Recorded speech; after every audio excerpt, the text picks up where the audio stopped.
2024 में लोकसभा के चुनाव होने हैं। 1 साल का वक्त बचा है और इस बीच नरेंद्र मोदी के खिलाफ गोलबंदी के साथ साथ विपक्ष एक कोशिश कर रहा है। कोशिश ये है कि नीतीश कुमार को यूपी के फूलपुर से चुनाव लड़ाया जाए। आखिर क्यों? आइए इस वीडियो में समझते हैं।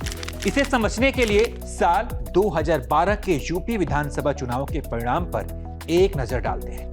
403 सीटों में से भाजपा को यहां केवल 47 सीट मिली थी। इससे जो भाजपा के रणनीतिकार थे वो बुरी तरह घबरा गए कि यूपी का मिजाज भाई अब कैसे बदला जाए। इस पर चर्चा होने लगी और फिर आया लोकसभा 2014 का चुनाव। भाजपा के रणनीतिकारों ने एक प्लान बनाया कि गुजरात के साथ साथ नरेंद्र मोदी को यूपी के बनारस से चुनाव लड़ाया जाए। नरेंद्र मोदी चुनाव लड़े, माहौल बना और यूपी के 80 में से 73 सीटों पर बीजेपी को जीत हासिल हुई।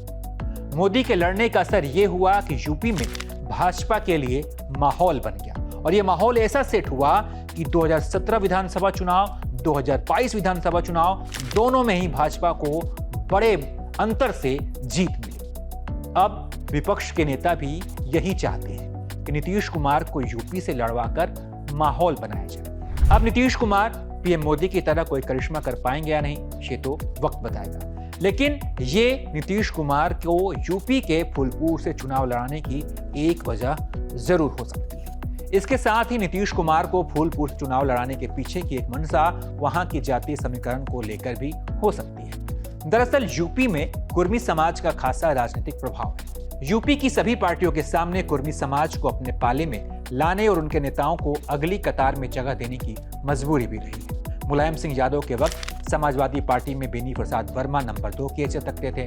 अखिलेश यादव के कार्यकाल में नरेश उत्तम पार्टी के प्रदेश अध्यक्ष हैं।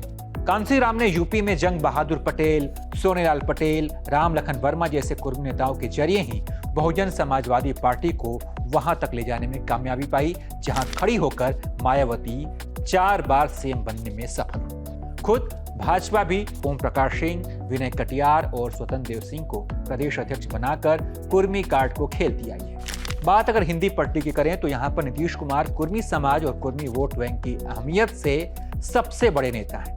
विपक्ष के रणनीतिकारों को लगता है कि अगर नीतीश कुमार यूपी से चुनाव लड़ते हैं तो उनके चेहरे पर कुर्मी समाज विपक्ष के साथ गोलबंद हो सकता है। कुर्मी समाज अगर गोलबंद होकर विपक्ष के साथ आ जाता है तो फिर यूपी के चुनावी गणित पर असर पड़ना स्वाभाविक है। विपक्ष की इन कोशिशों के बीच जो सबसे बड़ा सवाल है वो ये है कि क्या खुद नीतीश कुमार इसके लिए तैयार हैं?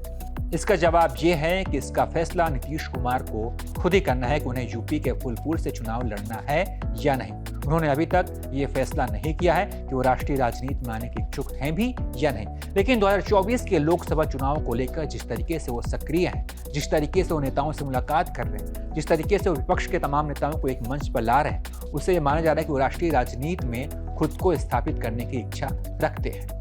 कुछ राजनीतिक पंडितों का यह भी मानना है कि नीतीश कुमार आने वाले समय में यानी कि 2024 के लोकसभा चुनाव में बिहार के साथ साथ यूपी में भी एक सीट पर चुनाव लड़ेंगे और वो सीट फूलपुर हो सकती है। चलते चलते आपको यह भी बता दें कि सीट की यानी कि फूलपुर की खासियत यह है कि यहाँ से दिग्गज नेता जब तक अपनी किस्मत आजमाते रहे हैं। जवाहरलाल नेहरू से लेकर कांसी राम, वीपी सिंह तक इस सीट से चुनाव लड़ चुके हैं। इसको लेकर आप क्या सोचते हैं? आपकी क्या राय है? क्या नीतीश कुमार यहाँ चुनाव लड़ेंगे या नहीं लड़ेंगे? इसके बारे में आप अपनी राय में बताइए और तमाम अपडेट्स के लिए आप देखते रहिए एबीपी लाइव।